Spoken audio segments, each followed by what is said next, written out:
Bonsoir et bienvenue.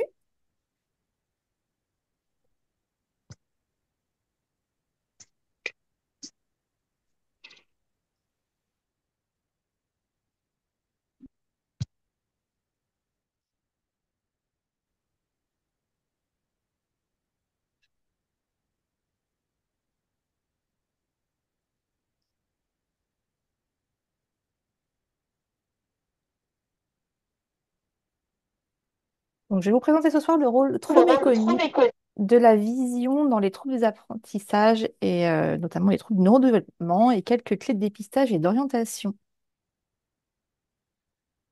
On va commencer par parler du développement de la fonction visuelle et de l'intérêt du dépistage visuel en pédiatrie. Il faut savoir que la vision n'est pas mature à la naissance. Son développement se déroule essentiellement lors de la première année et sera définitif qu'à partir de l'âge de 10 ans. Évidemment, toute perturbation dans son développement peut entraîner une perte des capacités et ainsi compromettre les apprentissages de l'enfant. Il faut savoir qu'un enfant se plaint rarement et que les troubles visuels sont asymptomatiques dans 75% des cas. Le développement visuel et psychomoteur et langagé de l'enfant est vaste. À la naissance, l'enfant ne voit pas bien. L'acuité visuelle n'est que de 1/20. Euh, Les saccades sont purement réflexes, il y a un petit peu de fixation, les contrastes sont mal vus et l'enfant voit plutôt en noir et blanc. Ensuite, vers 1 mois, la fixation commence à être un petit peu plus prolongée. Le rouge s'ajoute dans les couleurs perçues. Il y a une préférence pour les visages humains et les formes simples. Et à ce moment-là, l'enfant commence à lever légèrement la tête et différencier des sons familiers.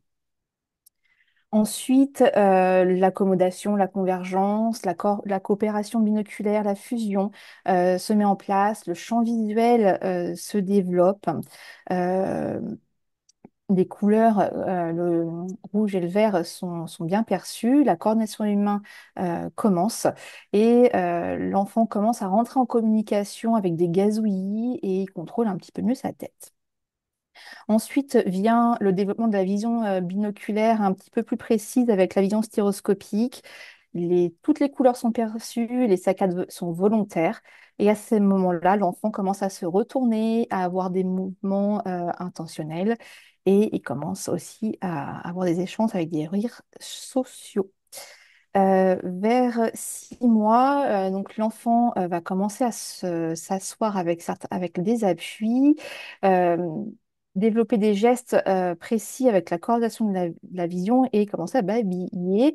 Et effectivement, à ce moment-là, il a une meilleure fusion, donc la vergence. Donc en fait, c'est les deux yeux qui travaillent ensemble vers un point. La fixation est stable et il commence à reconnaître certains motifs et formes.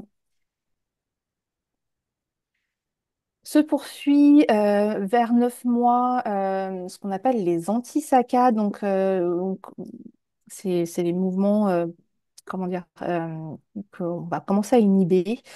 L'enfant va commencer à voir un petit peu plus facilement les formes simples et les mouvements et va commencer à intégrer les informations spatiales simples. Et à ce moment-là, évidemment, au niveau du développement, il se passe beaucoup de choses. Il rampe et il commence à tenir debout avec appui. Au niveau langagier, il commence à avoir des répétitions de syllabes. Effectivement, un enfant, quand il va apprendre à parler, il va regarder sa maman ou son papa et va pouvoir discriminer le mouvement de sa bouche pour pouvoir répéter les choses. Donc, la vision est super importante. À 1 an, l'acuité visuelle est meilleure, on voit 4 dixièmes, le champ visuel est complet, on reconnaît bien tous les visages familiers, les mouvements oculaires sont coordonnés pour pouvoir non, exploser, pardon, explorer pardon, la scène visuelle et la coordination est de plus en plus précise. Et l'enfant commence à marcher, à manipuler les objets et les premiers mots. Vers 18 mois, la marche est plutôt autonome. Euh, le langage se développe avec une combinaison de deux mots simples. Les tâches isomotrices complexes, donc l'empilement, se développent également. Et en fait, au niveau visuel, les objets sont reconnus dans des scènes visuelles complexes. 2-3 ans, tout ça s'affine, les stratégies visuelles complexes commencent à arriver, les relations visospatiales et des trajectoires se mettent en place, il y a une meilleure amélioration de l'attention visuelle soutenue, on comprend mieux tout ce qui se passe au niveau visospatial et il y a un bond dans les apprentissages, que ce soit au niveau langagier avec entre 50 et 200 mots, des phrases courtes. L'enfant commence à monter les escaliers, il commence à poser des questions. Et au niveau, il y a des compétences visiomotrices, notamment du graphisme, qui commencent à mettre en place. Ensuite, de 4 ans vers l'adolescence, tout continue à se mettre en place. Vers 6-7 ans, donc, se met en place les apprentissages de la lecture et de l'écriture. Donc, les mouvements oculaires sont automatisés. Il y a une maturation de la mémoire de travail, une maturation des fonctions visiomotrices et spatiales, les scènes complexes, la perspective est mieux perçue également. Donc, effectivement, tout est en lien avec les différents apprentissages. Tous ces processus se mettent en place progressivement au cours du développement prénatal et postnatal. C'est pendant cette seconde période que l'expérience visuelle, que ce soit en termes de vision ou de mouvement, joue un rôle essentiel. Un trouble visuel va retarder l'acquisition de la marche et du maintien de l'équilibre. Un trouble de la communication visuelle va impacter les relations sociales. Une mauvaise perception des formes et ou des couleurs va avoir des répercussions sur le développement langagier. Les troubles visuels peuvent impacter évidemment l'acquisition de la lecture et de l'écriture. 80% des apprentissages passent par la vision.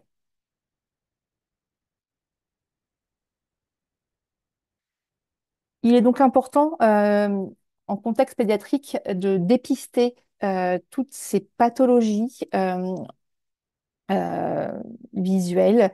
Le dépistage con- consiste à une évaluation préliminaire qui va permettre d'orienter les enfants qui vont être dépistés positivement vers les professionnels qui vont effectuer les évaluations nécessaires, donc ophtalmologiques et orthoptiques, qui vont mener ou non à un diagnostic. Les acteurs du dépistage vont être les pédiatres, les généralistes, les infirmiers scolaires, les infirmiers de PMI. euh, et le rapport de la SFO 2017 sur l'ophtalmologie pédiatrique précise que l'orthoptiste est l'acteur idéal du dépistage visuel au niveau préscolaire, donc entre 2 et 6 ans. Et ça a été revalidé par la SOS et l'HAS en 2022. On va dépister tous les enfants aux différents âges cibles. Les enfants qui présentent des facteurs de risque, ils doivent être orientés directement vers l'ophtalmologiste et ou l'orthoptiste. Il existe différentes catégories d'affections visuelles qui sont importantes à dépister. Les affections de catégorie 1 qui vont provoquer des malvoyances profondes bilatérales, et ça va être 3 cas sur 10 000. Ou des malvoyances profondes unilatérales, on va retrouver euh, 3 cas sur 1000. Ça va être tout ce qui va être cataracte, glaucome, rétinoblastome, les affections cornéennes ou orbitopalpébrales, les rétinopathies, les malformations oculaires ou encore les nystagmus. Ces atteintes sont en général présentes déjà avant l'âge d'1 an. Elles sont unies ou bilatérales et elles sont repérables facilement par inspection ou par anomalie du comportement visuel. L'autre catégorie d'affections visuelles importantes à dépister sont les infections visuelles de catégorie 2, qui vont provoquer des malvoyances relatives plutôt unilatérales. C'est assez rare que ce soit bilatéral et ça va quand même représenter 3 cas sur 100. Donc, on parlera effectivement des anomalies réfractives, donc de la vision, le strabisme, l'amblyopie. Elles sont plutôt d'apparition plus tardive, repérables du coup avec des tests spécifiques. Les répercussions sont un peu moins graves que les affections de catégorie 1.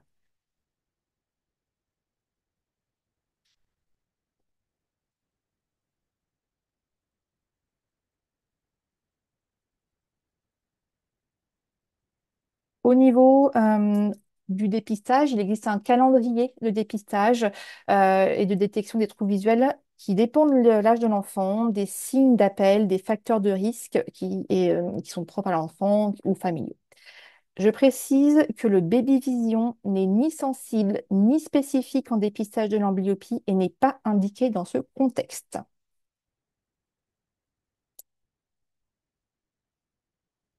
Fabien, est-ce que tu reprends la main? Ben, alors, oui, je peux du coup en dire un mot hein, sur le calendrier de dépistage des troubles visuels. Tous ces tests qu'on fait et ces moments où on va utiliser des tests spécifiques sont intimement liés au développement de la vision. Et c'est pour ça que moi, quand je forme les médecins sur le dépistage des troubles visuels, à chaque fois, la crainte, c'est ça prend du temps, il faut y passer du temps à chaque fois. En fait, une fois qu'on a en tête le développement de la vision, on se rend bien compte que on va pas faire tous les tests de dépistage à tous les âges de la vie et que à chaque âge correspond son test parce que on cherche quelque chose en particulier. Et c'est pour ça que sur les premiers mois jusqu'au quatrième mois, on va surtout être sur des poursuites oculaires, le strabisme, et qu'après on va commencer à s'intéresser à l'acuité visuelle parce que comme l'a très bien dit Isabelle, l'acuité visuelle, elle se développe progressivement et un enfant, quand il naît, il voit rien. Il voit flou, il voit pas les détails, il voit pas les couleurs. Et ça sert à rien d'aller faire de l'acuité visuelle chez un enfant de 6 mois. Bon, on serait bien embêté de le faire. Mais à l'inverse, faire de la poursuite oculaire à 2 ans, ça n'a plus de sens. Donc là, Isabelle, sur ce schéma, elle nous a remis les facteurs de risque. Et je pense on le redira après parce que s'il y a un message à bien avoir en tête, c'est déjà ces facteurs de risque. C'est pas évident quand on est médecin généraliste, on n'est pas bien formé au dépistage visuel et notamment aux gestes techniques que ça représente. Bien repérer un strabisme avec les reflets cornéens chez un enfant qui a les iris très sombres, c'est pas toujours évident, donc il faut savoir utiliser les lunettes à secteur. Et ça, si on l'a jamais montré, ça s'invente pas. Par contre, ce qui est facile à retenir et à mettre en application, c'est les facteurs de risque. Et là, elle l'a indiqué, hein, c'est les deux red flags qui sont il y a des facteurs de risque très importants qui sont présents dès la naissance et qui doivent orienter vers une consultation ophtalmo très rapidement, dès le premier mois de vie idéalement, même si c'est pas toujours possible. Généralement, sur ces facteurs de risque-là, de toute façon, l'enfant il a été repéré à la naissance et en principe, il est très rapidement orienté dès la maternité, dès la néonate, vers ces consultations ophtalmo très spécialisées. Et puis après, il y a les autres pour lesquels on est plus souvent confronté en premier recours, en médecine générale, en pédiatrie, qui sont les autres red flags qu'elle a indiqués sur la partie de droite, qui sont des facteurs de risque, mais un peu moins forts que ceux qui sont à gauche, et qui là nécessitent une consultation ophtalmo plutôt. On a l'habitude de dire dans la première année de vie, mais en fait, les délais font que généralement, on arrive sur les 15 mois, et clairement, si on est sur 15 mois, on est bon. Donc voilà, c'est ces facteurs de risque-là qu'il faut avoir en tête. Alors on peut les relister hein, parce qu'ils sont importants. C'est la prématurité très importante, celle inférieure à 31 semaines d'aménorrhée ou le poids de naissance inférieur à 1,250 kg. Et puis après, il va y avoir toutes les malformations du crâne, les craniosténoses syndromiques, les infections materno-fétales, et puis les antécédents familiaux de maladies héréditaires ophtalmologiques. Et puis après, il y a ceux qui sont un peu moins graves, mais qui nécessiteront un peu plus tard une consultation ophtalmo, qui sont les prématurités inférieures à 37 semaines, les poids de naissance inférieurs à 2,5 kg, les souffrances néonatales qui ont nécessité un passage en réa, les pathologies générales dans l'enfance, les expositions toxiques. Et puis après, tous les antécédents ophtalmo chez les parents. Là, ça peut être un peu plus compliqué, les antécédents familiaux, parce que les parents sont pas toujours capables de dire ce qu'ils ont et de se repérer. Moi, de façon simple, ce que je fais, c'est que quand je vois qu'ils ont des lunettes, je leur demande à quel âge ils les ont eues. Celui qui nous dit j'ai des lunettes depuis 3 ans et qui en a 38, bon, on n'est pas obligé de s'affoler. Par contre, celui qui dit bah moi j'ai eu des lunettes à l'entrée à l'école, ça vaut le coup peut-être de l'envoyer chez l'ophtalmo ou de creuser la question des antécédents ophtalmo chez les parents. En tout cas, toujours poser la question aux parents des antécédents et ne pas se fier au fait qu'ils n'aient pas de lunettes parce que de plus en plus de gens sont opérés. Donc voilà, leur demander est-ce que vous aviez un strabisme, est-ce que vous avez des problèmes de vision, est-ce que vous avez été opéré, est-ce que vous portez des lunettes, est-ce que vous en avez porté dans l'enfance. Voilà, je pense que s'il y a des choses qui sont importantes à retenir sur cette diapo, c'est surtout ça. Après, Isabelle, je te laisse compléter sur l'accès direct aux orthoptistes parce que les modalités d'accès direct, je les maîtrise pas toutes. Mais le recours à l'orthoptiste est bien placé pour nous en parler. tout à fait. Oui, Christine nous demande qu'est-ce que les 4 points TCPL. Alors, c'est le T pour taille des globes oculaires, C pour cornée transparente, P pour pupille et L pour lueur pupillaire. J'ai j'ai résumé ça comme ça. Les... Ce qu'on doit vérifier à chaque consultation, quel que soit l'âge de la vie. C'est l'examen clinique en fait qu'on fait habituellement, qu'on résume ici par les 4 points TCPN. Mais voilà, c'est pas parce qu'on l'a vu une fois qu'il faut pas le refaire les fois suivantes. C'est des choses Oui, auxquelles il faut rester vigilant à voilà, chaque c'est consultation de l'enfant. tout à fait. En fait, c'est cette multiplication de dates de dépistage permet en fait de récupérer entre guillemets ceux qui sont passés dans les mailles du filet. Donc c'est pour ça qu'on répète ces dépistages. C'est pour ça qu'il y a des dépistages et enfin, des consultations organisées au niveau ophtalmologie à des dates clés. Et c'est également pour ça que les autorités sanitaires ont mis en place 2 dates d'accès direct vers les orthoptistes pour dépister en population générale qui n'ont pas de facteurs de risque. Bon, ceux qui ont des facteurs de risque aussi, et parce que jamais vous avez un doute, surtout vous adresser. Ces patients-là qui n'ont pas de signes ou de facteurs de risque, c'est quand même 90 à 95% de chaque classe d'âge. Et ces dépistages en accès direct ont pour but de dépister l'amblyopie, un trouble de la réfraction ou un strabisme. Ça reste du dépistage, hein, c'est pas un bilan orthoptique, c'est du dépistage, donc c'est pareil toujours pour attraper ces petits qui ne suivent pas le chemin voulu. Voilà, donc, pour chaque créneau d'âge, pardon, 9-15 mois et 30 mois, 5 ans, un dépistage à chaque fois par enfant. Il n'y aura pas de remboursement supplémentaire. Donc, voilà. Les parents peuvent prendre rendez-vous directement avec l'orthoptiste, pas besoin d'ordonnance. Et le compte-rendu sera déposé sur le dossier médical partagé. Et c'est pris en charge financièrement par la C'est pris mutuelle. en charge par la sécurité sociale et les mutuelles. Voilà. S'il y a besoin de faire un bilan orthoptique plus précis, parce qu'il y a des signes d'appel ou des plaintes visuelles, une ordonnance de bilan orthoptique reste nécessaire. C'est une obligation. On ne pourra pas recevoir le patient. C'est même pas une question de remboursement, c'est une question de légalité par rapport à la sécurité sociale. On n'a pas le droit de travailler sans ordonnance. On reste des professions qui sont prescrites.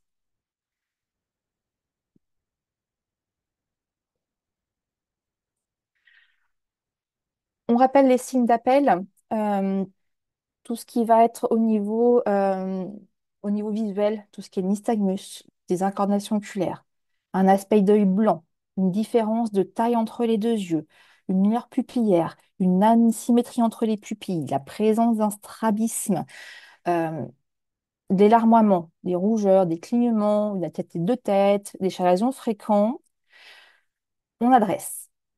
Les comportements visuels qui peuvent être alertants vont être une absence de fixation, une errance du regard, un enfant qui va cligner ou fermer un œil à la forte lumière, se rapprocher pour regarder, qui se frotte les yeux. Chez les plus petits, on va pouvoir observer éventuellement un signe digitaux oculaires, c'est-à-dire ils se frottent ou ils s'enfoncent les poings au niveau des globes pour éventuellement, enfin, on pense que c'est pour se créer des perceptions lumineuses quand ils appuient dessus. Le signe de l'éventail, c'est-à-dire un enfant qui va venir passer ses mains devant les yeux, ça va créer des espèces d'effets stroboscopiques, entre guillemets, ou en consultation euh, pédiatrique, le signe de la toupie, quand vous mettez les lunettes à secteur et que l'enfant, vous allez voir le faire regarder à gauche et qu'en fait, il va suivre voilà, il va faire comme une toupie, quoi. En fait, il va regarder à gauche, mais c'est son œil qui tourne, donc du coup, il va venir essayer de récupérer avec son œil droit ou inversement.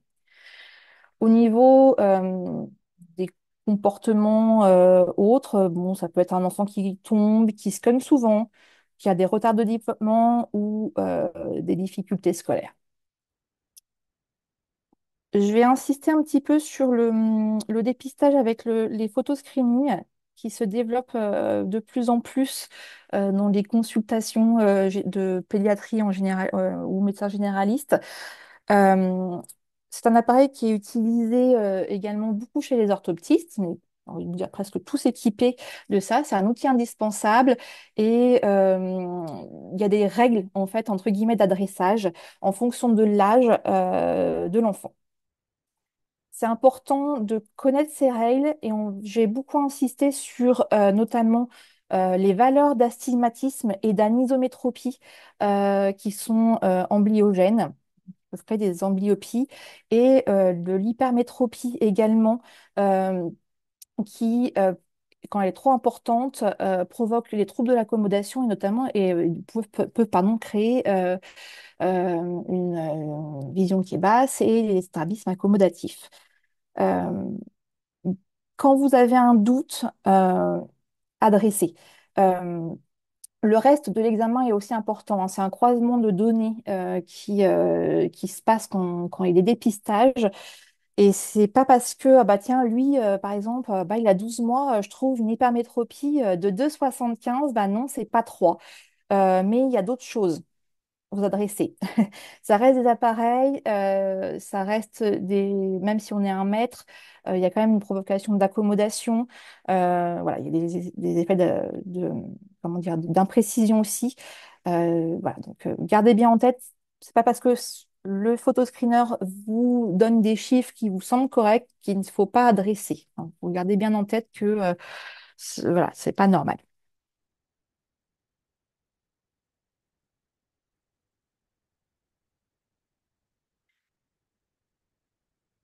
On répète vers qui on va adresser les enfants. Les populations à risque de pathologie organique, donc qui ont des antécédents familiaux euh, comme une cataracte congénitale, un glaucome congénital, rétinoblastome ou malformation oculaire, on envoie chez l'ophtalmologiste dès 1 mois de vie. Les populations qui sont à risque d'amblyopie fonctionnelle, on envoie vers l'ophtalmo entre 9 et 15 mois. Donc, populations à risque d'amblyopie fonctionnelle, dans les antécédents familiaux, vous allez retrouver tout ce qui est amétropie forte. Donc, c'est des fortes myopies ou des fortes hypermétropies ou astigmatisme, etc., qui sont apparus dans l'enfance. Donc, comme disait Fabien tout à l'heure, on pose la question aux parents à partir de quel âge ils allaient porter des lunettes, hein. Si c'est à partir de 40 ans, évidemment, on n'adresse pas chez l'ophtalmo. C'est une presbytie, on n'en voit pas, c'est pas la peine. Ou les parents qui vont avoir effectivement un strabisme ou des antécédents d'amblyopie. Donc les parents d'aujourd'hui sont des parents qui bénéficiaient déjà en fait de dépistage visuel. Donc vous pouvez leur poser des questions. Est-ce que vous avez un cache quand vous étiez petit sur un œil ou un œil qui tourne? Ça, ils le savent. Les orthoptistes et les ophtalmos les ont assez traumatisés avec ça quand ils étaient petits. Donc on est sur des générations qui sont capables de répondre à ça.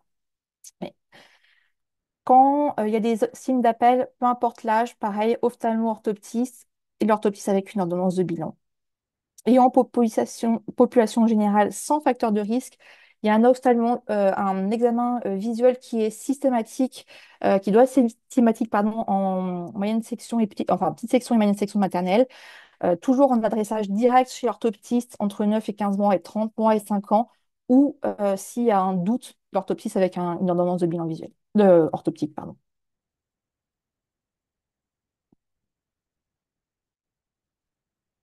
Le dépistage est très important. 15% des enfants présentent un trouble visuel qui survient avant l'âge de 6 ans. 70% des troubles visuels sont des problèmes réfractifs, donc de correction optique, c'est une besoin de lunettes. 30% de strabisme. Et un peu moins d'1% sont des pathologies oculaires qui peuvent être cécitantes. C'est sur ces populations-là, en fait, qu'on veut taper au niveau des dépistages et au niveau des consultations ophtalmologiques obligatoires. Évidemment, celles pour les troubles de la réfraction du strabisme également, mais c'est surtout ces grosses pathologies qui sont ultra importantes. L'intérêt du dépistage également est de limiter le risque de l'amblyopie. C'est 30% des cas des enfants qui présentent un trouble visuel Ça représente sur la population générale 3 à 5%. Une amblyopie peut provoquer une perte définitive de la vision d'un œil si elle n'est pas si elle est diagnostiquée tardivement. Les troubles visuels peuvent être responsables de difficultés scolaires et de gênes dans la vie courante. Ils peuvent interférer avec le développement global de l'enfant et retentir sur l'ensemble de ses compétences, qu'elles soient motrices, cognitives ou affectives. Et l'enfant reste un adulte en devenir. Donc, c'est un point enfin, c'est un point important au niveau de l'insertion sociale et professionnelle. Je vous rappelle les différents troubles visuels les plus courants chez l'enfant. Nous avons les troubles de la réfraction, qui est en fait un trouble de la focalisation du rayon lumineux. Il s'agit de la myopie, l'hypermétropie et de l'astigmatisme. Le strabisme, qui est une déviation des axes visuels, il peut être constant, il peut être intermittent, il peut y avoir une perturbation de la vision binoculaire. L'amblyopie, c'est une baisse de l'acuité visuelle du fait d'une altération précoce de l'expérience visuelle qui n'est pas améliorée par la correction optique. Et le nystagmus, qui n'est pas un trouble, enfin, qui n'est pas un trouble en lui-même, mais un symptôme d'un trouble ophtalmologique et neuro-ophtalmologique. Et un nystagmus, c'est un mouvement rythmique et involontaire des yeux. Petit focus un peu plus précis sur les troubles de la réfraction. Je vous rappelle qu'il y a un caractère héréditaire qui est important et on n'a pas peur des lunettes. Les enfants, en général, ils tolèrent très bien les lunettes. Donc, même si un gamin a 9 mois, on lui met une lunette, il ne faut pas avoir peur, on les met. L'hypermétropie, c'est une focalisation en arrière de la rétine. Il y a un effort accommodatif important en vision de près et sur la correction, vous allez voir des ordonnances avec des corrections en plus quelque chose. La myopie, qui est une défocalisation en avant de la rétine qui provoque une vision floue de loin. Les âges d'apparition, en général, c'est 6, 7 ans, 12, 13 ans. Et sur l'ordonnance des ophtalmos, vous retrouvez une correction en négatif. L'astigmatisme, c'est une double focalisation en avant ou en arrière de la rétine. Et au niveau, c'est souvent, on dit, ça déforme les images. Au niveau des corrections, vous allez retrouver des chiffres entre parenthèses avec des plus, des moins et des degrés. Concernant les strabismes, il en existe différents types. On les classe d'abord par leurs âges d'apparition, pardon. Donc les strabismes précoces qui vont apparaître entre la naissance et 6 mois, et les strabismes précoces intermédiaires entre 6 mois et 2 ans et demi, 3 ans. En général, les strabismes précoces sont plutôt convergents, divergents. Ils peuvent être constants ou intermittents. Les strabismes précoces intermédiaires sont plutôt accommodatifs. Les strabismes tardifs apparaissent 2 ans et demi, 3 ans. Pareil, ils peuvent être convergents, divergents, constants, intermittents, accommodatifs.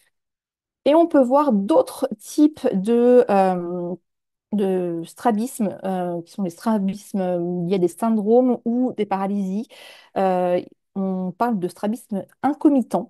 Attention, dans les paralysies locomotrices, la paralysie du 4, donc l'oblique supérieur, est principalement congénitale dans 85% des cas.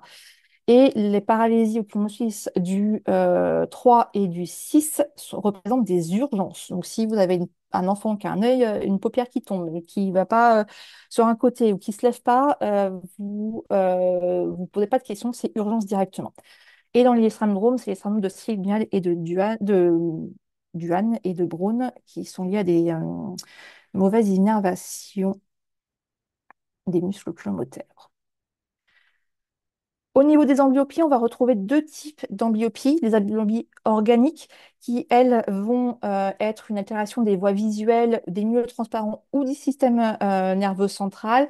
Les pronostics sont variables selon la teinte. Et les amblyopies qu'on appelle fonctionnelles, qui sont soit réfractives ou strabiques. Et en général, le pronostic visuel est plutôt bon quand la prise en charge est précoce. Je fais un stop sur la prise en soin de l'amblyopie. Ce n'est pas un sujet qui est juste réservé aux orthoptistes et aux ophtalmologistes. Euh, Vous avez votre place tous dans ce suivi-là. Dans un premier temps, on va traiter la cause. Si elle est organique, si c'est par exemple une cataracte congénitale, on va opérer la cataracte, par exemple. On va mettre des lunettes s'il y a besoin de lunettes. Il faut insister auprès des parents que va y avoir un suivi ophtalmologique qui va être, et orthoptique qui peut être long, lourd, régulier, pénible, mais qui est nécessaire. Le suivi ophtalmologique doit être fait sous cyclopégie, donc on dilate la pupille et on bloque l'accommodation, les deux, hein, pas juste une dilatation, c'est vraiment dilatation et effet cyclopégie au niveau de l'accommodation. C'est obligatoire. Si les enfants n'ont pas eu de goutte quand ils ont vu l'ophtalmo, vous renvoyer. Il faut insister sur le port permanent de la correction optique. C'est tout le temps. Peu importe la correction, qu'elle soit grosse ou qu'elle soit petite, on porte sa correction optique. Plus la rééducation est faite jeune, plus le résultat est efficace. Si l'enfant ou les parents n'observent pas bien le traitement, les résultats seront médiocres. Et on agit rapidement parce qu'en fait, ce qu'on veut, c'est utiliser la plasticité cérébrale. Alors, effectivement, la plasticité cérébrale, elle est tout le long de notre vie, mais elle est plus efficiente jusqu'à l'âge de 8 ans. Donc, vraiment, c'est important. On y va. On est tous derrière.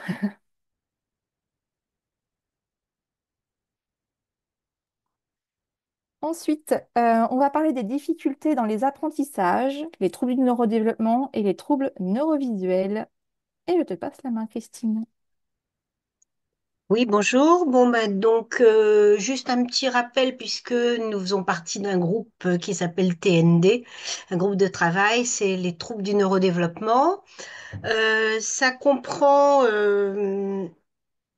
plusieurs chapitres et dans lesquels, effectivement, soit la vision peut être en partie responsable de l'aggravation, soit associée.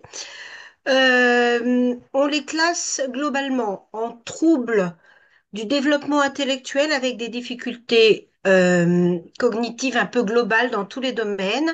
Notamment, il y a ce qui est déficience intellectuelle ou handicap intellectuel et des retards globaux du développement. Ensuite, il y a les troubles de la communication, notamment les troubles de la communication orale. Donc ça, c'est notamment les troubles du langage, TDL maintenant, ou anciennement appelés dysphasie, et puis les troubles de la phonation, des troubles avec du bégaiement, et aussi les troubles de la communication sociale. L'autisme auparavant était rangé dans ce trouble de la communication et maintenant il est individualisé, donc le trouble du spectre de l'autisme, qui peut être avec ou sans déficit intellectuel. Avec ou sans trouble du langage oral. En général, il y a toujours un trouble au moins de la pragmatique du langage, c'est-à-dire de donner un sens à ce que l'autre pense dans sa phrase. Euh, Ça, globalement, on est maintenant sur un diagnostic reposant sur un trépied, trouble des interactions sociales, intérêt restreint et répétitif et hypersensibilité sensorielle. Le trouble de l'attention avec hyperactivité qui donne lui aussi finalement des difficultés un peu globales puisqu'il touche finalement tous les domaines. Et puis des troubles beaucoup plus spécifiques des apprentissages où là c'est la, le mécanisme de l'apprentissage qui est déficient. Et donc, ça peut être un déficit de la lecture. On appelle ça, dans le temps, c'était dyslexie. Maintenant, c'est trouble spécifique du langage écrit. Et puis, ça peut être avec un trouble sur l'orthographe en général, ou bien des troubles sur le calcul, dyscalculie. Ensuite, il y a les troubles moteurs, avec notamment les troubles des coordinations, anciennement appelés dyspraxie, certains tics, des troubles beaucoup plus rares, et puis les troubles du neurodéveloppement, globalement, ça comprend toutes ces choses-là. Attention, je rappelle bien qu'on parle de troubles et pas de difficultés, ce qui veut dire que même avec une rééducation adaptée et sur du long terme, l'enfant va garder un décalage par rapport à ses pairs et va rester en dessous de la moyenne. Et petit à petit, il progresse par rapport à lui-même, mais les autres aussi progressent par rapport à eux-mêmes, ce qui fait que l'écart se creuse Et c'est pour ça qu'il faut faire un diagnostic précoce, une prise en charge précoce, mais aussi assez rapidement des aménagements pédagogiques ou des adaptations, car ce n'est pas qu'une difficulté et ça persistera et ça, les parents ont du mal à le comprendre. Voilà. Donc, bon, quand on dit neurodéveloppement, on parle des neurones et des interactions neuronales au niveau cérébral, ainsi que des neuromédiateurs. Mais là, c'est pas le sujet de ce soir. Je te laisse reprendre, Isabelle. Merci Christine. Alors, est-ce que 10 dixièmes, c'est suffisant à votre avis? Eh bien, non, c'est pas suffisant de voir 10 dixièmes. La vision, c'est le socle des apprentissages. L'information visuelle organise la tâche. Donc, s'arrêter à l'acuité visuelle, c'est pas suffisant pour décider que l'enfant voit bien. On a vu tout à l'heure qu'effectivement, dans les troubles du développement de la fonction visuelle de l'enfant, vous pouvez avoir plusieurs choses, comme le strabisme, l'amblyopie, etc., d'autres différentes pathologies. Euh, on va dire, j'appelle ça le classique. Mais le neurovisuel, c'est un petit peu plus que ça. De toute façon, la vision, c'est le neuro. À partir du moment où c'est rentré dans l'œil, c'est de la neurologie. Un petit point important, les enfants qui présentent des troubles du neurodéveloppement sont plus à risque de déficit visuel. Par exemple, pour un strabisme, un enfant avec un développement typique, c'est 5 à 8% de la population, mais un enfant qui présente une paralysie cérébrale, c'est 54%. Les troubles de l'accommodation, les enfants qui présentent un trouble du langage écrit ou un TDAH sont plus sensibles, sont plus à même d'en avoir un. Hein. On est entre 17 et 16%, contre 5% chez un enfant un développement typique. Une paralysie cérébrale, l'acuité visuelle est souvent impactée, hein, 23%. Les trisomies 21, pareil, 100%. Le syndrome de Glass, la moitié des enfants présentent une acuité visuelle qui est basse. Pareil, au niveau des troubles tels que la myopie ou l'astigmatisme, au niveau de la population générale, on est entre 4,5% et 7,7%. Mais on voit par exemple dans les troubles du langage écrit, 10 à 20% présentent des astigmatismes. Donc, les lunettes de repos de vos petits patients dyslexiques, c'est pas des lunettes de repos. Moi, j'ai jamais vu de lunettes de repos. Hein. Je ne dors pas avec mes lunettes personnellement. Donc, les lunettes, c'est pour les mettre. C'est tout le temps. Même une petite correction, même un petit astigmatisme de 0,25, même une petite hypermétropie de 0,50, on porte ces lunettes en permanence. On passe notre vie à regarder. À part quand on dort, moi, je vois pas à quel moment on n'utilise pas nos yeux. Donc, c'est lunettes tout le temps. Même vous, hein, derrière vos écrans, je suis sûre qu'il y en a plein qui ont des petites lunettes de repos qui ne les portent pas. Je suis certaine. Qu'est-ce que sont les troubles du neurodéveloppement? Au niveau international, alors vous m'excuserez de mon accent anglais pourri, ce sont les congénitales visuelles impairment au niveau de la littérature. Il s'agit de déficiences visuelles cérébrales qui affectent la façon dont le patient traite l'environnement visuel. C'est une définition qui est inclusive et qui comprend l'étape sensorielle, la réfraction, les problèmes optiques et les dysfonctionnements de l'oculomotricité. Ils comprennent aussi l'étape perceptive, avec toutes les pathologies des neurovoies. On va y aller, on va y aller. Et l'étape cognitive, avec les pathologies corticales et donc du traitement de l'information visuelle en mouvement. Ce sont les mécanismes de traitement des flux dorsal et ventral. Les troubles neurovisuels, c'est assez vaste. Ça va aller de la cécité corticale euh, aux séquelles d'une atteinte de la voie ventrale ou dorsale, en passant par une atteinte des voies de transmission, mais également un trouble des praxies visuelles. Différentes étiologies, les hypoxies en anté en périnatale, AVC, des méningites, des infections congénitales, des malformations cérébrales, des conséquences d'interventions neurochirurgicales ou des troubles du neurodéveloppement. La prévalence n'est pas encore très bien étudiée, mais on retrouve dans les troubles neurovisuels des lésions cérébrales précoces, comme par exemple les leucomalacies périventriculaires chez le grand prématuré. On va retrouver des lésions occipitales néonatales anoxiques ou séquelaires d'hypoglycémie. Et dans les syndromes de Sillerman, 60 à 70 pourcent des enfants pardon, présentent des troubles neuro-ophtalmologiques qui associent des troubles oculomoteurs, des altérations de l'acuité visuelle, des troubles visoperceptifs, cognitifs, constructifs, gnosiques ou encore de la coordination oculomanuelle. Pour comprendre les troubles neurovisuels, je vais vous assommer un petit peu avec de la physiologie. On va parler de la physiologie de la perception visuelle. Donc, les fonctions cognitives qu'on dit supérieures supposent l'existence de voies d'information sur l'environnement et notre capacité à agir sur celui-ci. Les voies centripèdes, les voies d'entrée ou sensorinosiques, et les voies centrifuges, qui sont les voies de sortie, et donc du coup les voies d'action practomotrices. Il faut savoir que les voies visuelles parcourent dans le cerveau un très long trajet, une très grande complexité, ce qui n'est pas le cas des autres sensorialités. Je vous ai fait un petit schéma qui reprend ce que je viens de vous dire avec les voies sensorinosiques et les voies practomotrices. Donc, voir, c'est une voie gnosique et regarder une voie practomotrice. C'est-à-dire qu'on a une scène visuelle, on l'aperçoit. Ça tombe sur la rétine au niveau de la fovea. Le message est reçu, on va pouvoir identifier ce qu'on voit. Les analyses primaires, le contour, la forme, la brillance, la taille. On va pouvoir ensuite comprendre ce message en le décodant. C'est un objet, c'est une image, les couleurs, les signes, etc.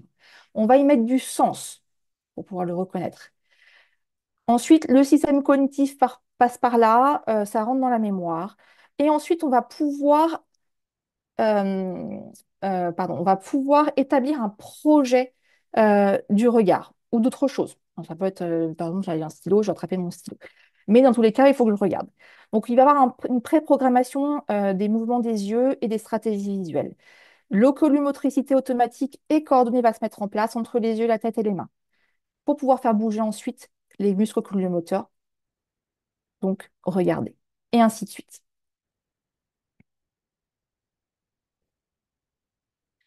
Les fonctions neurovisuelles, c'est un ensemble de mécanismes et de processus par lesquels l'organisme prend conscience du monde et de son environnement sur la base d'informations élaborées par les sens, donc la vision dans notre cas, et qui nous permettent de construire notre propre représentation de ce monde.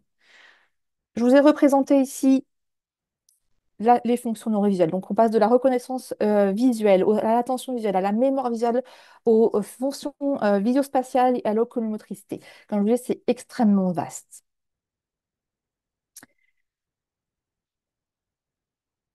L'image qui arrive dans l'œil va se former sur la rétine. Ça va passer par les photorécepteurs, les cellules ganglionnaires, le nerf optique, le chiasme optique, puis le tractus optique. S'ensuit ensuite la voie visuelle primaire qui passe par les corps genouillés latéraux, donc on appelle la voie rétino-géniculo-striée, puis ensuite par les radiations optiques vers le cortex visuel primaire. C'est la voie principale. D'accord? C'est la voie qui est responsable de la vision consciente. Voilà. Il existe deux autres voies, donc la voie rétino-colliculaire et du système optique accessoire qui sont impliquées, elles, dans le contrôle des yeux et de la tête. Les voies rétino-hypothalamiques et rétinopractales qui sont, elles, responsables de l'analyse de la luminance moyenne d'une image et dans les rythmes logiques également. On va refaire un petit zoom sur les différentes aires visuelles de la voie principale, donc la voie rétino-géniculo-striée. On connaît bien en fait les différents canaux par lesquels ça va passer. Donc, le canal des parvocellulaires qui représente 80% des déviations du message lumineux, qui vont être sensibles à tout ce qui est détails, textures, les couleurs, les contrastes forts. Donc, c'est des petites cellules. Il y a les magnocellulaires également, qui, elles, sont sensibles au mouvement et au faible contraste. Et les cellules coniocellulaires, qui sont mal connues, qui participent au niveau de la vision colorée et qui codent l'opposition bleu-jaune. Tout ça va dans l'air V1 qui est le point d'entrée, puis recircule vers différentes aires. Donc l'aire V2 qui est encore une aire d'information, puis ensuite les aires V3, V4, V5 et qui se redivise ensuite sur deux voies. Donc la voie visio-perceptive qu'on appelle la voie centrale, la voie du quoi qui va après aller vers l'aire V8, qui est les aires visuelles temporales, qui sert à la reconnaissance et qui va répondre à la question de qu'est-ce que c'est. D'accord? Donc, ça va être la reconnaissance d'objets manufacturés, d'images, les mots, les signes conventionnels, les visages, la lecture des émotions, les paysages, les bâtiments, etc. L'autre voie supérieure va être la voie dorsale pour le traitement du visuospatial et du visuomoteur et qui va répondre à la question où est-ce et comment et qui vont se diriger ensuite dans les aires, enfin qui vont sur les aires V7, donc les aires bien pariétales, la voie de l'action. Ça va être explorer une scène visuelle, s'orienter, l'utilisation des objets. Donc là, j'ai mis une toilette, il faut appuyer sur le bouton. Donc c'est V7 qui gère ça la saisie ou la position dans l'espace. Elles interagissent toutes entre elles, comme vous pouvez voir, c'est extrêmement développé.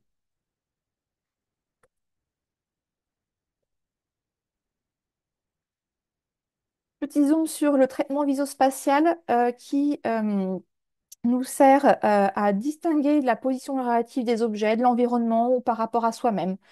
C'est une synthèse en fait de la scène visuelle en un tout signifiant. On va pouvoir faire des rotations mentales, orienter nos actions, par exemple saisir les objets, et elle repose sur le contrôle oculomoteur et les capacités visio-attentionnelles. Les mouvements oculaires sont très importants. Sans mouvement des yeux, il n'y a pas de vision.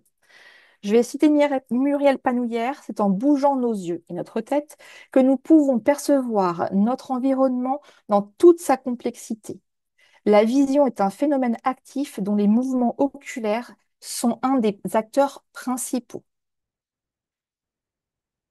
Les mouvements oculaires reposent sur un système musculaire complexe et leurs commandes neuromotrices.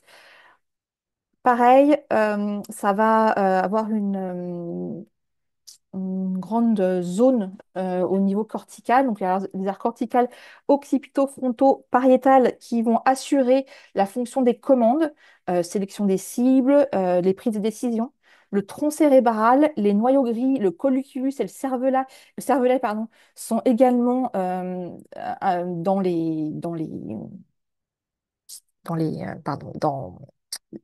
les zones qui gèrent les mouvements oculaires et qui vont gérer leur exécution motrice. Et la voie finale commune qui va permettre la réalisation des mouvements oculaires, donc les noyaux, les nerfs oculomoteurs, les muscles oculomoteurs.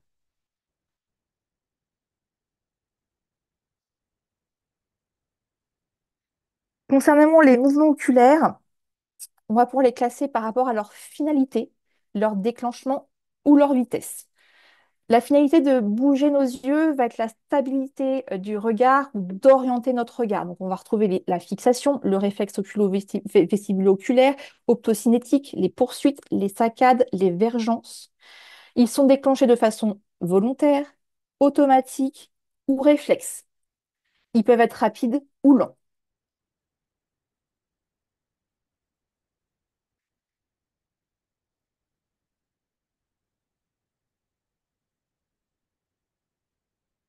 Le traitement le traitement de l'information visuelle, il y a un traitement sensoriel, comme on a vu avec toutes les voies visuelles, de structuration, donc d'organisation des informations et d'identification. On va mettre en rapport les différentes informations sensorielles et les mettre en mémoire longue à long terme et en attribuer un sens. Les fonctions visuelles sont en lien avec tout ce qui est fonction mnésique, cognitive et les hautes fonctions visuelles. Un trouble neurovisuel, c'est des lésions qui peuvent être à un niveau ou un autre des voies visuelles et ça va forcément altérer la perception visuelle. Par exemple, une lésion totale d'un nerf optique privera l'œil ipsilatéral, donc du même côté, de toute vision. On coupe le nerf, hop, il ne voit pas.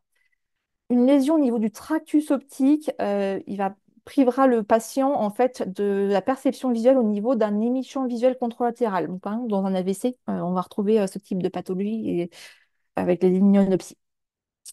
Une lésion totale au niveau de V1, donc en arrière, provoquera une cécité corticale. Au-delà de V1, dans la voie dorsale par exemple, une lésion bilatérale au niveau de l'aire V5 ne permettra pas au patient de voir autre chose que des objets immobiles.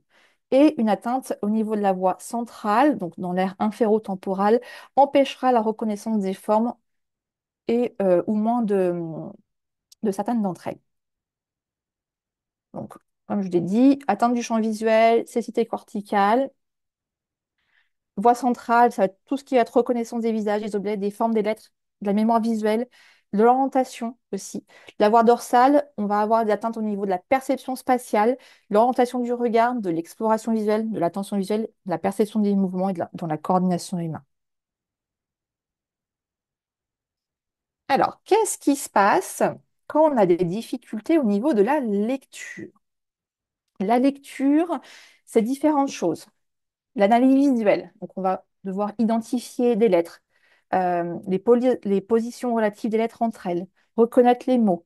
On va utiliser également la closure visuelle. Donc la closure visuelle, c'est notre capacité à pouvoir reconnaître quelque chose, même s'il n'est pas en entier. Et la constance de la forme également. On va intervenir au niveau d'analyse visuelle quand on dit.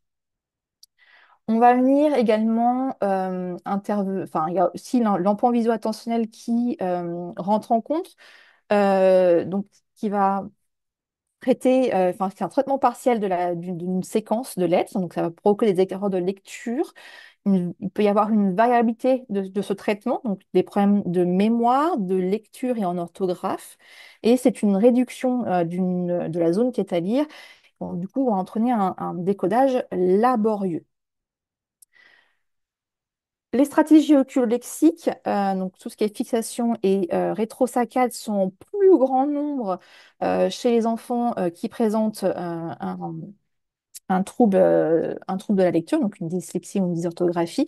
Donc là, sur le petit schéma qui est à gauche, c'est un enfant normolecteur, et le schéma à droite, c'est un enfant qui présente donc, du coup un trouble du langage écrit. L'attention visuelle spatiale et celle qui est basée sur les caractéristiques sont également impactées quand il y a des difficultés en lecture. Et au niveau de la vision, évidemment, il faut avoir de bonnes capacités discriminatoires, de bonnes capacités fusionnelles et accommodatives. Donc ça, j'en ai pas parlé tout à l'heure, mais évidemment que de la fatigue visuelle, donc un trouble des capacités de convergence ou de divergence qui sont insuffisantes ou accommodatives, qui sont pas bonnes, va forcément impacter ce qu'on va faire de notre information visuelle. On ne peut pas lire quelque chose correctement si on n'est pas capable de le fixer longtemps. Ce qui va ainsi intervenir au niveau de la lecture, au niveau de la vision, c'est nos capacités à orienter et à stabiliser notre regard et le champ visuel. Si notre champ visuel n'est pas complet, on ne va pas pouvoir bien anticiper, par exemple, en lecture. Donc tout ça, c'est ce que je viens de vous citer, c'est là où l'orthoptiste va avoir matière à travailler avec les petits patients qui présentent des difficultés dans les troubles du neurodéveloppement. Ce qui ne concerne pas l'orthoptie, ça va être tout ce qui va être phonologie, la mémoire sémantique, la compréhension ou l'inférence. Au niveau des difficultés logico-mathématiques, on va pouvoir travailler en rééducation orthoptique, faire un bilan orthoptique. Effectivement, quand on va avoir des difficultés de, excuse-moi, en géométrie, par exemple, avec le traitement visospatial, on va pas avoir du mal à distinguer la taille, les positions relatives des choses entre elles, le jugement du milieu, par exemple, la localisation visuelle, la rotation mentale, la coordination humaine. La pose des opérations, effectivement, peut être compliquée au niveau du traitement visospatial.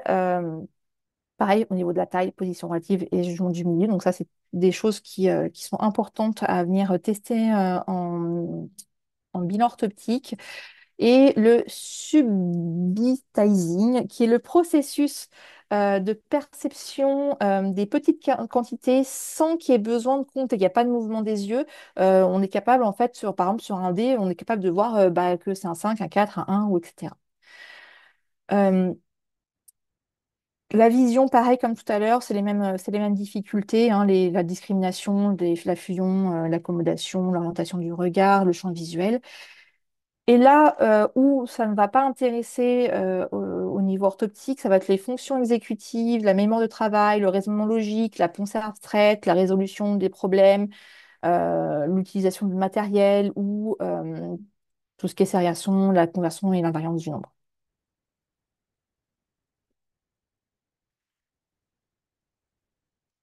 Ensuite, les difficultés graphiques sur le graphisme. Au niveau visuel, on va avoir tout ce qui est analyse visuelle, de la discrimination, figure fond forme, par exemple le lignage, le contraste sur le lignage. Donc ça, si un enfant a une atteinte à ce niveau-là, bah, c'est compliqué pour lui. Au niveau visio-spatial, pour la mise en page, pour gérer l'espace sur la feuille, par exemple, pour former les lettres, la forme et la taille. Donc là, c'est le visio-spatial qui va intervenir. Euh, tout ce qui est coordination humain, statique ou dynamique, par exemple, que quand on écrit, passer d'un mot à l'autre, la ponctuation, relier des traits entre eux, mettre des barres sur les T, les points sur les I, passer à la ligne suivante, tout ça, c'est parce que la vision va guider le geste. L'orthoptiste va pas intervenir sur tout ce qui va être inhibition motrice, la vitesse, et la pression du crayon sur la feuille et l'automatisation du geste graphique. Je vous fais un petit zoom sur les troubles déficitaires de l'attention avec ou sans hyperactivité et les contrôles des mouvements oculaires. Dans un TDAH, on va retrouver TDAH, pardon, on va retrouver des déficits de l'inhibition et de l'attention soutenue. Et on peut les mettre en évidence sur des tâches spécifiques, comme par exemple les antisaccades, où en fait il faut inhiber la réponse. Donc l'antisaccade, c'est il y a un stimulus visuel qui apparaît d'un côté, il faut pas aller le regarder, il faut aller tout de suite aller regarder de l'autre côté. Tout ce qui est saccade mémorisée, qui exige en fait d'attendre que qu'il y ait un signal avant de pouvoir réagir. Donc une cible là, il faut passer de l'une à l'autre quand il faut. Donc ça pareil, il faut arriver à inhiber. Et la fixation visuelle prolongée, qui est souvent altérée par des intrusions saccadiques et qui traduit des difficultés à rester concentré sur une cible. L'examen orthoptique, dans le cadre d'un TDAH, et notamment avec l'eye tracker, nous permet de pouvoir objectiver en fait ces fonctions d'inhibition, par exemple. Et également, on peut s'en servir pour vérifier le fonctionnement du traitement et son dosage, par exemple. Donc là, vous avez des tracés d'oculométrie, d'eye tracking, d'un enfant présentant un TDAH. Donc il n'est pas capable, par exemple, de faire une poursuite en cercle. Il regarde partout, c'est pas, enfin, les petits pointillés, c'est le mouvement qui devrait être fait. Et bah, alors, bon, je vais pas vous expliquer, vous le voyez. Les saccades, pareil, complètement imprécis, il y a des incartades, ça vient, ça repart, etc. Et la fixation qui devrait être dans le premier degré central, donc le petit cercle au centre, voilà, là, il y en a de partout. Et voici un enfant qui ne présente pas de troubles attentionnels. Au niveau des tracés oculomotriques, on voit quand même que c'est beaucoup plus précis. Chez les enfants présentant un trouble du spectre de l'autisme, on voit sur l'image de gauche que donc, les petits points, en fait, les cercles rouges, ça représente les fixations. Et on voit que une personne neurotypique, donc le personnage de gauche, bah, lui va regarder les yeux, la bouche, mais un enfant, enfin ou une personne qui présentant un TSA, ne fixe pas du tout aux mêmes endroits. Il n'a pas du tout, au niveau du regard, ça ne se fixe pas du tout dans les yeux. D'accord. Dans les TSA, on va retrouver des points d'appui importants avec des bonnes capacités au niveau figure-fond, discrimination visuelle, exploration visuelle et tout ce qui est recherche. Et ils vont être en difficulté au niveau de l'attention visuelle, de la conscience de la forme, de la closure visuelle, de la reconnaissance faciale et des émotions et de la perception du mouvement.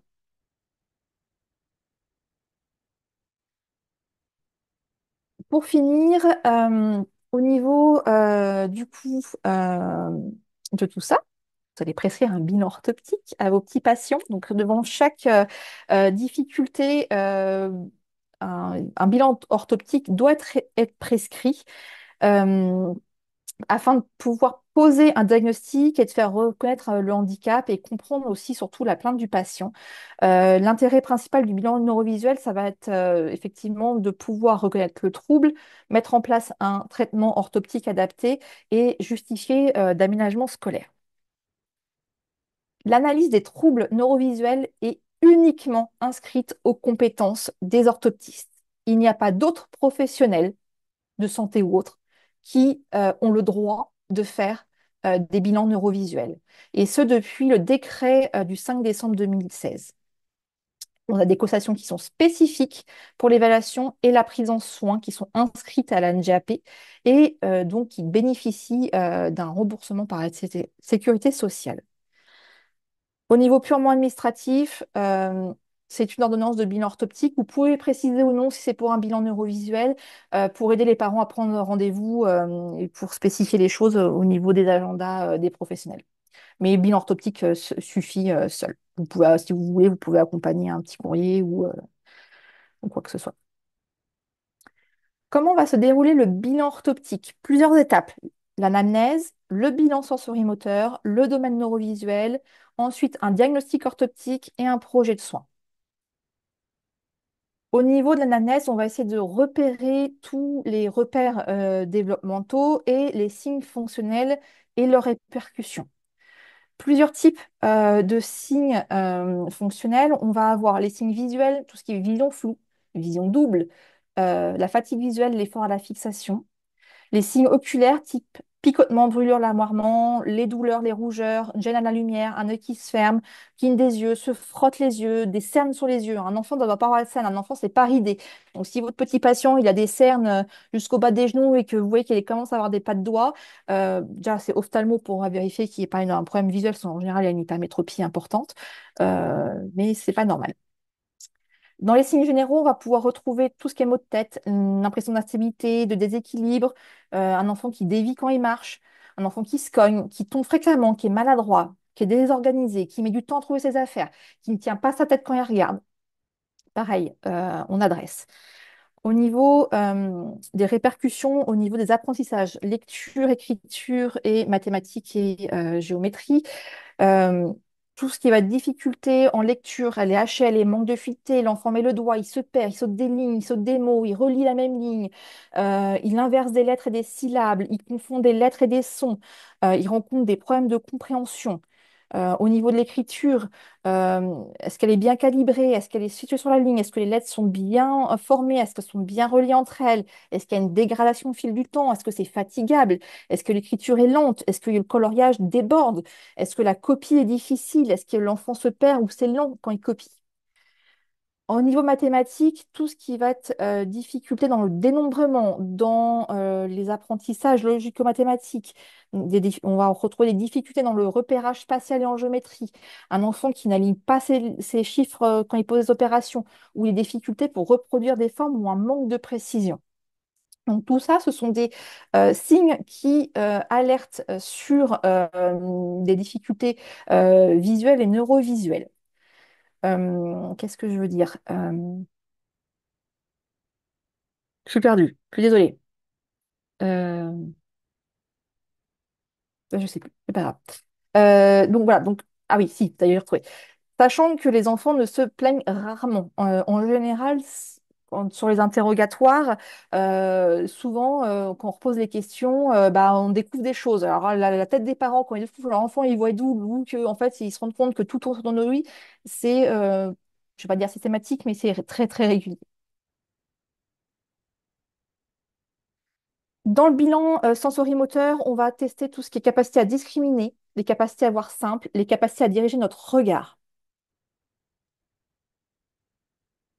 Au niveau du bilan neurovisuel, on va s'attarder sur tout ce qui va être communication visuelle, l'orientation et la stabilisation du regard, les reconnaissances visuelles, les stratégies d'exploration visuelle, l'attention, les recherches, la mémoire visuelle, la localisation visuelle, l'orientation dans l'espace, la coordination visomotrice, donc l'organisation du regard, du geste sous contrôle visuel, et l'organisation visio-perceptive, tout ce qui est planification, organisation du geste. L'idée du bilan neurovisuel va être en fait de pouvoir tester comment on va s'articuler tout ce qui est visio-spatial, perceptif, visio-constructif et visio-moteur. On a différents tests pour tout ça.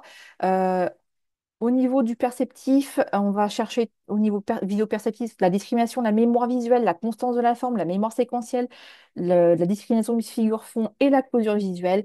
Et au niveau visio-spatial, tout ce qui est longueur, taille, orientation, le jugement du milieu, les positions relatives. D'un point de vue moteur, le visiomoteur, lui, c'est le geste, comment je fais. Donc, on va tester tout ce qui est vitesse et précision. Et au niveau visio-constructif, donc comment je construis, c'est plutôt des épreuves de reproduction de figures et des cubes. Le bilan neurovisuel est fait, l'orthoptiste pose son diagnostic orthoptique qui va mettre qui nous, du coup met en évidence les domaines efficients et les dysfonctionnements, qui met en relation avec les signes fonctionnels et l'analyse des résultats. Les observations qui découlent du bilan neurovisuel vont être mises en lien avec les autres professionnels de santé autour de l'enfant. Et le bilan neurovisuel permet d'éloigner ou de confirmer d'éventuels diagnostics différentiels et mettre en évidence de façon précise les difficultés de l'enfant. Le projet de soins orthoptiques va du coup compenser le déficit sensorimoteur, donc tout ce qui est réfraction, les lunettes, l'amblyopie, la fusion, l'accommodation. On va travailler sur l'ancrage de la fixation euh, avec différents types d'exercices, la dynamique oculaire, les stratégies d'exploration visuelle, notamment l'empan visuel-attentionnel, l'attention visuelle avec ou sans distracteur, avec un eye tracker ou pas. Enfin, il y a différents types d'exercices. On va essayer également de travailler sur les processus vidéoperceptifs tels que la discrimination visuelle, l'analyse visuospatiale. Et on va également rééduquer sur la visioconstruction, les positions relatives, la topologie, sur des éléments en 2D ou en 3D. Et Christine, je te laisse conclure. Oui, bon, ben, merci Isabelle, c'était extrêmement intéressant et extrêmement complet. Beaucoup d'informations, mais globalement, c'est vrai que je trouvais intéressant de terminer en insistant sur le fait que le médecin est vraiment au cœur de cette prise en charge de l'enfant en collaboration avec l'ophtalmo et l'orthoptiste, mais c'est fréquemment, Carole parlait tout à l'heure d'un interne, d'un interne en médecine et qui disait, mais on a plein de bilans dans tous les sens, on ne sait pas quoi en faire.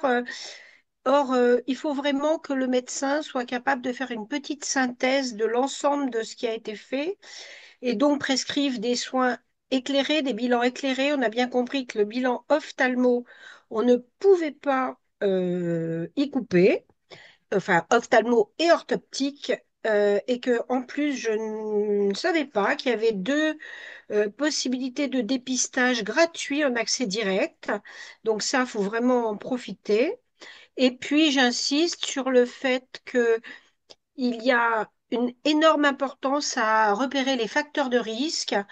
Tu nous en as cité pas mal, des antécédents familiaux, et bien sûr la prématurité, les petits poids de naissance, les souffrances fœtales aiguës, et alors avec ceux qui doivent aller dès un mois, parce que c'est des prématurissimes, etc., ou ceux pour qui on peut décaler un tout petit peu lors de la visite des 6 à 9 mois. Mais le médecin doit vraiment se remettre au centre de tout ça pour avoir des prises en charge plus coordonnées. Et c'est l'intérêt de ces présentations et de ce travail de meilleure connaissance de tout ce qui est troubles neurodéveloppementaux. Voilà. Eh ben, merci à toutes et à tous. Je vous souhaite une excellente soirée. Je vous rappelle que le webinaire a été enregistré et qu'il sera disponible en replay sur notre chaîne YouTube.